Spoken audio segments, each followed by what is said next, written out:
Hi, வணக்கம் நேயர்களே. கந்த கடவுள் நமது சொந்த கடவுளை வணங்கி, வயலூர் எம்பெருமான் முருகனை வணங்கி. வணக்கம் நேயர்களே. இதற்கு முன்னாடி நீங்கள் கோவை டிவியில் பார்த்திருப்பீர்கள் லட்டு மோசடி. லட்டு மோசடி பார்த்துருப்பீங்க.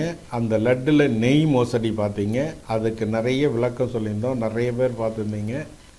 நிறைய பேர் பார்க்குறீங்க. நிறைய ஷேரிங் பண்ணுங்கள். இதேமாரி ஃபோர்ஜரி ஐட்டம்லாம் ஷேரிங் பண்ணால் தான் நிறைய பேருக்கு போய் சேரும். இதெல்லாம் நடக்குதா அப்படின்னு எல்லாம் நினைப்பாங்க. ஃப்ரெண்ட்ஸ் எங்கே இருந்தாலும் சரி, மலேசியா, அமெரிக்கா, எங்கே இருந்தாலும் ஃபார்வேர்ட் பண்ணுங்கள். இப்படியெல்லாம் நடக்குதா அப்படின்னு அவங்களும் தெரிஞ்சுக்கணுமில்ல. அதனால் ஃபார்வேர்ட் பண்ணுங்கள்.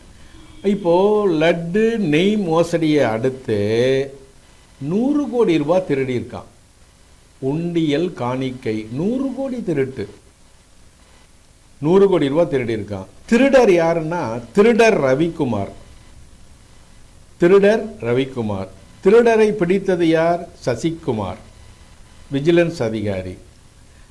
ரவிக்குமார் இன்று கொலை செய்யப்பட்டார். ரவிக்குமார் இன்று நம்மோடு உயிரோடு இல்லை. நல்லா தெரிஞ்சுங்க ஜனங்களே, ரவிக்குமார் இன்று உயிரோடு இல்லை. ஏன்? ரவிக்குமாரை பிடித்ததுதான் குற்றம், திருடனை பிடித்ததுதான் குற்றம். புரியுதா? திருடனோட இவர் துணை பயந்தா இன்னைக்கு இவர் உயிர் இருந்திருக்கும். ஏன்னா இது களி, அப்படிதான் இருக்கும், ஒன்றும் பண்ண முடியாது.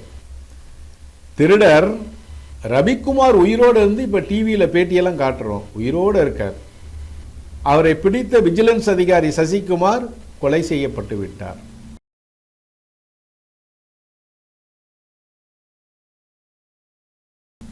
இதுலேருந்து என்ன தெரியுது? கிருபானந்த வாரியார் சாமி சொல்லுவார், நல்லவன் வெகுஜன விரோதி. நல்லா கேட்டுங்க, நல்லவன் வெகுஜன விரோதி. நல்லவன் வெகுஜன விரோதி. உண்மைங்கிறது தெரிஞ்சு போச்சா? பிசினஸ் அதிகாரி நேர்மையான ஆள், அதனால் கரெக்டாக பிடிச்சாரு, அவரை கொலை பண்ணிட்டானுங்க. இதில் எல்லாருமே உள்கூட்டு எல்லாம் இருக்கான். ஆஃபீஸர், போலீஸு எல்லாருமே உள்ள இருக்கான். திருப்பதி உண்டியலில் 100 கோடி திருடிவிட்டு மன்னிப்பு கேட்டவர்தான். திருப்பதி உண்டியலில் 100 கோடி திருடிவிட்டு மன்னிப்பு கேட்டவர்தான் இவர். யாரு? ரவிக்குமார். திருப்பதியில் எப்படி 100 கோடி திருடினார்? 2022ஆம் ஆண்டு ஆகஸ்ட் மாதம் முதல் கோவில் உண்டியலில் உள்ள காணிக்கையை திரும்ப எண்ணி, கோயில் உண்டியலில் உள்ள காணிக்கை திரும்ப எண்ணப்பட்டு வந்தது. இதனால் அங்கு என்ன நடக்கிறது என்று யாருக்கும் தெரியவில்லை. தேவஸ்தான ஊழியர்கள் பறக்காமணின்னா அந்த பணம் என்ற இடத்துக்கு பேர் பறக்காமணி. நல்லா பார்த்துங்க. தேவஸ்தான ஊழியர்கள் பறக்காமணி, பணத்தை எண்ணும் இடம். பணத்தை எண்ணி அந்த பறக்காமணியிலேருந்து மகாத்வாரம் அப்படின்னு ஒரு துவாரம் இருக்கு. மகாத்வாரம் வழியா பணத்தை வெளியே அனுப்புவாங்க, வெளியே கொண்டு செல்வாங்க. கோவில் ஊழியர்கள் பறக்காமணியில் பயோமெட்ரிக் சோதனை செய்யப்பட்டு தான் உள்ளேயும் போகணும், வெளியும் வரணும். பயோமெட்ரிக் சோதனை பண்ணி தான் உள்ளேயும் வரணும், வெளியும் போகணும்.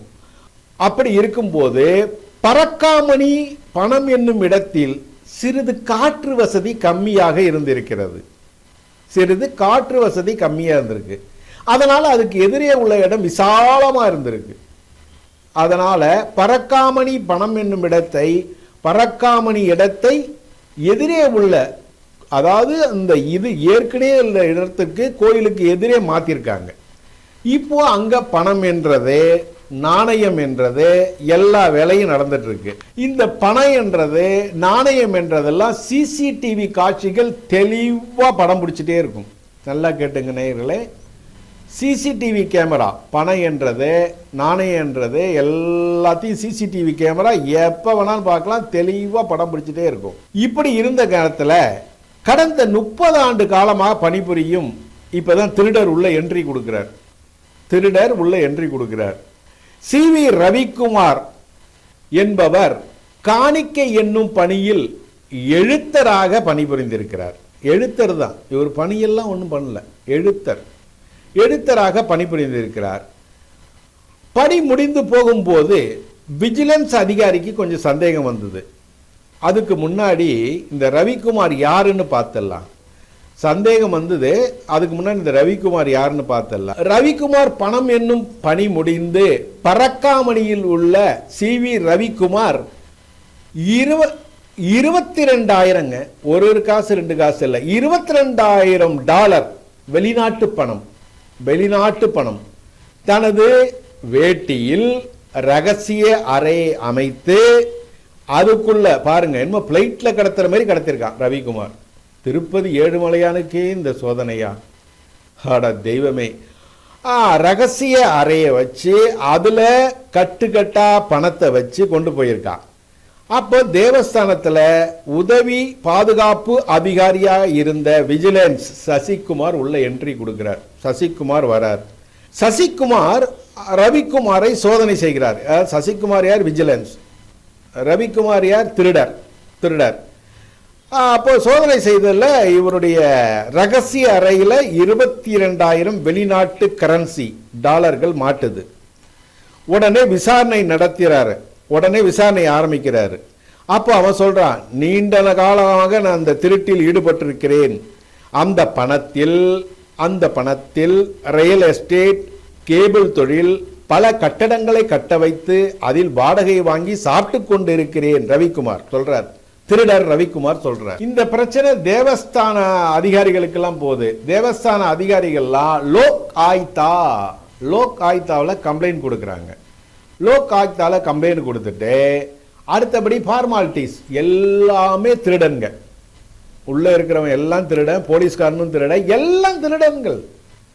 பாருங்க, கட்ட பஞ்சாயத்து பண்றானோ. ரவிக்குமாரே உண்மையை ஒத்துக்கிட்டார். அதனால 40 கோடி ரூபாய் அவர்கிட்ட நம்ம வாங்கிடலாம். 40 கோடி சொத்தை திரும்ப வாங்கிடலாம். என்ன ரவிக்குமார் 40 கோடி கொடுத்துட்றியா? 100 கோடி அடிச்சவனுக்கு 40 கோடி சாதாரண இல்லையா? என்ன 40 கோடி கொடுத்துருங்க ஜாமீன்ட்டான் அவன். உடனே லோக் ஆயுக்தால கூட்டு அவர் சரண்டர் ஆயிட்டாங்க, மன்னிப்பு கேட்டுட்டார், 40 கோடியை கொடுத்துட்றேன்னு சொல்லிட்டார், கேஸை மூடிடுங்கன்ட்டானுங்க. முடிஞ்சுதா? கேஸை மூடிட்டானுங்க. அவ்வளோதான். 40 கோடி ரூபாய் சொத்தை திருப்பி கொடுத்துட்டான். ஆனால் திருநது எவ்வளோ? 100 கோடி. வந்தது எவ்வளோ? 40 கோடி. அப்போ 100 கோடிக்கு 40 கோடிக்கு எவ்வளோ டிஃபரன்ஸு? 60 கோடி. இதை யார் ஏப்பம் விட்டா? 60 கோடியை யார் ஏப்பம் விட்டா? அடுத்த அதிகாரி வராங்க. எப்படி வராங்கன்னா, இதை தொடர்ந்து தேவஸ்தானம் இல்லாமல் வேறு இடத்துலேருந்து இதை உயர்நீதிமன்றத்தில் வழக்கு தொடர்றாங்க. வழக்கு தொடர்ந்த உடனேவே தேவஸ்தானம் அந்த லோக் ஆயுதாவை கேன்சல் பண்ணிட்டாங்க. அந்த தீர்ப்பு, அந்த பணம், கட்ட பஞ்சாயத்து எல்லாத்தையும் கேன்சல் பண்ணிட்டு அந்த எஸ்ஐடி அதிகாரி ரவிசங்கர் தலைமையில் எஸ்ஐடி அதிகாரிகள் வேலையை ஆரம்பிக்கிறாங்க. ரவிசங்கர் தலைமையில் எஸ்ஐடி அதிகாரிகள் வேலையை ஆரம்பிக்கிறாங்க.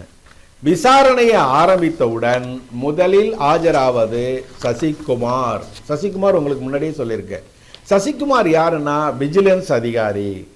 முதல் வாய்தாவுக்கு ஆஜரானார். அடுத்த வாய்தாவுக்கு ஆஜராவதுக்கு முன்னாடி அவர் ரயில்வே ஸ்டேஷன் தண்டவாளத்தில் கிடக்கிறார். அப்போ தண்டவாளத்துக்கு முன்னாடி பாஞ்சிட்ட மாரி இவனும் நினச்சிக்கிட்டானுங்க. ஆனால் என்ன பண்ணியிருக்கான், இந்த எஸ்ஐடி அதிகாரி போய் பார்த்ததில் முகத்தில் தான் காயம் இருந்திருக்கு. அதாவது ரயில் முன் பாஞ்சா 5 டன் யானையே பீஸ் ஆகுது. மனுஷன் என்ன ஆவான்? சாதாரண ஒரு பாமரனுக்கும் தெரியும் இல்லை. இப்போ கொலை பண்ணி ஈஸியாக கொண்டு போய் அங்கே போட்டுறானோ, ரயிலில் போட்டுறான். உடனே ரயிலில் ஊந்து சேர்த்துட்டாரு. பிரச்சனை வந்தவொடனே ஏன்னா திருடர்கள் உயிரோட இருக்கான். நல்லவனை இப்போ கொலை பண்ணிட்டானோ. திருடன் ரவிக்குமார் அழகாக இப்போ பேட்டி கொடுக்குறான். அந்த பேட்டியெல்லாம் காட்டுறோம் பாருங்க. ரவிக்குமார் அருமையாக பேட்டி கொடுக்குறான். திருநது தப்பு தான் அப்படின்னு அவன் அருமையாக பேட்டி கொடுக்குறான். என்ன ஆனால் கண்டுபிடிச்ச சசிகுமார் கொலை செய்யப்பட்டு விட்டார். ஏன்னா கொலை செஞ்சா எப்படின்றது மூஞ்சிலெல்லாம் காயம்தான் இருக்கு. ரயிலில் அடிப்பட்டதுக்கான எந்த தடயமும் இல்லைங்க.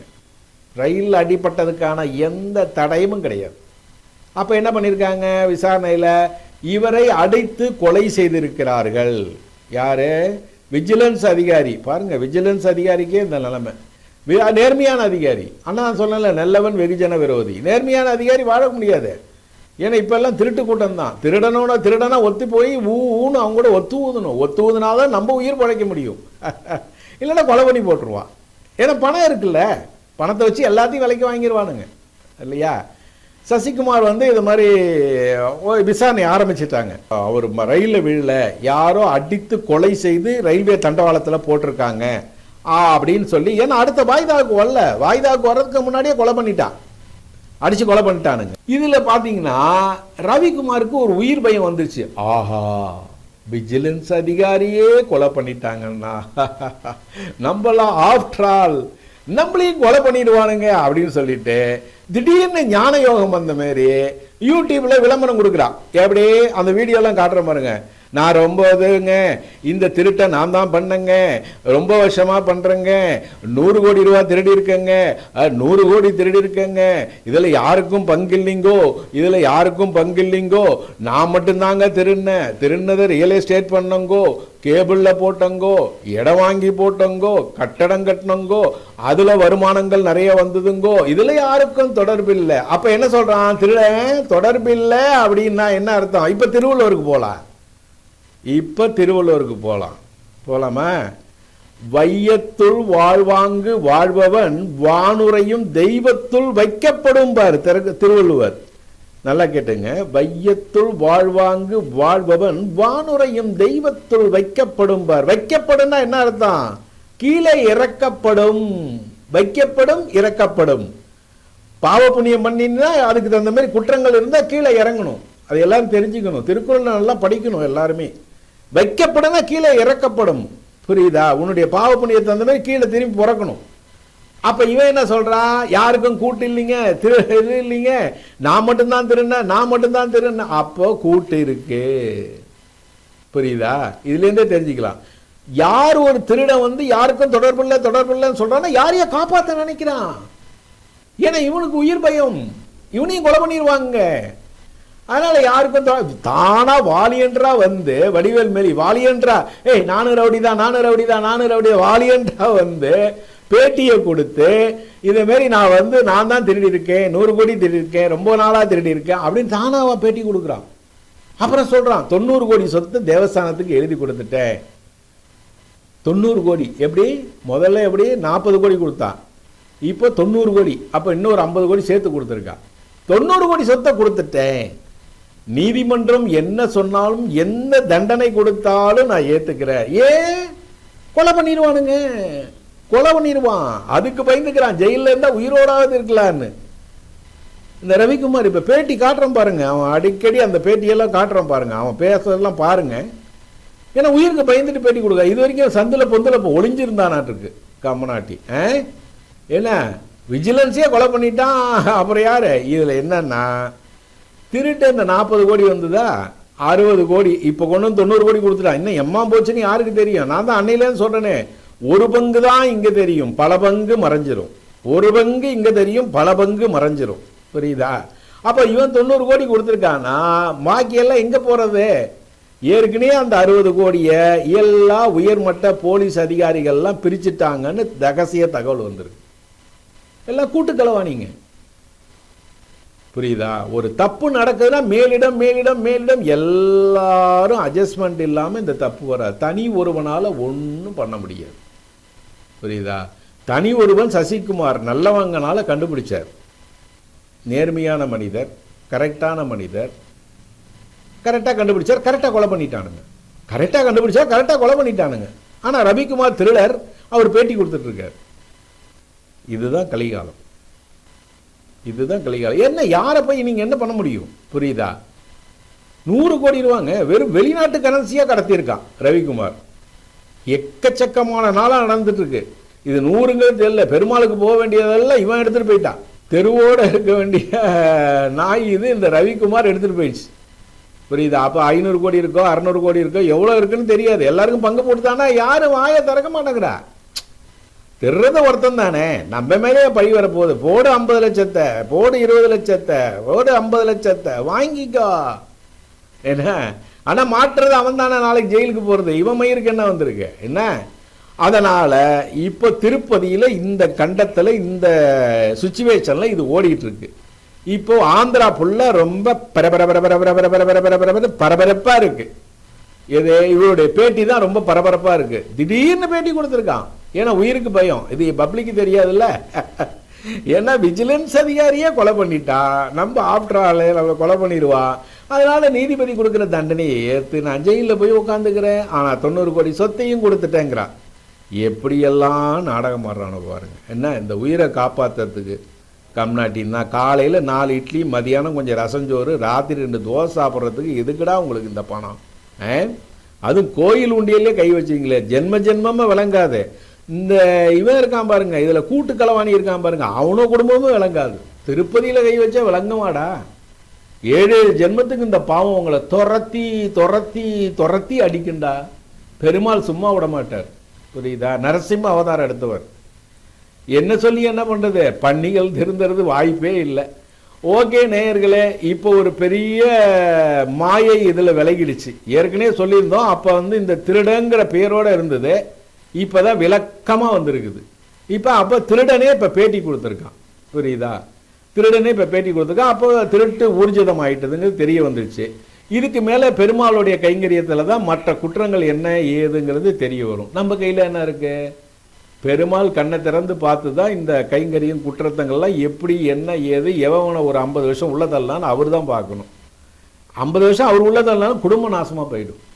குடும்பம் நாசம், அதில் எந்த மாற்றமும் கிடையாது. ஏண்டா வேண்டிக்கிட்டதை போனாலே அவர் 1க்கு 2 வசூல் பண்ணுறாள். அவரையே நீங்களாம் எங்கடா என்னடா என்ன ஆவீங்க? ஓகே நேயர்களே, மீண்டும் ஒரு நிகழ்ச்சியில் உங்களை மீண்டும் சந்திக்கின்றேன். நன்றி, வணக்கம். சித்தரின் மெய்சிலுக்கும் அனுபவங்கள் என்று முன்னரே கூறியிருந்தோம் அல்லவா? அந்த உண்மையை உங்களுக்கு சொல்ல வேண்டாமா? அந்த சித்தர் நேரடியாக அந்த அம்மனுக்கு அபிஷேகம் செய்யும் போது அந்த அம்பாள் பாம்பு ரூபத்தில் எழுந்தருளியிருக்கிறாள். அந்த காட்சிகளை இப்போது நீங்கள் பார்த்து கொண்டிருக்கிறீர்கள். அந்த பாம்பு ரூபத்தில் எழுந்திருக்கும் அம்பாளை இந்த சித்தர் பாலால் அபிஷேகம் பண்ணுகிறார், சந்தனத்தால் அபிஷேகம் பண்ணுகிறார். என்னதான் ஜீவன் இருந்தாலும் 5 அறிவு படைத்த ஜீவன், தெய்வத்தினுடைய பாம்பு இல்லை என்றால் யாராயிருந்தாலும் தீண்டும். ஆனால் கடவுளின் அருள் பெற்ற இந்த சித்தர் அந்த பாம்புக்கு அபிஷேகம் பண்ணும் போது எந்தவித மறுப்பும் அது தெரிவிக்கவில்லை. சில நேரம் மஞ்சள் தண்ணி எடுத்து அவர் வாயிலே போடுறார். இதெல்லாம் பார்க்க ரொம்ப மெய்சிலிருக்கும் அனுபவமா இருக்கு.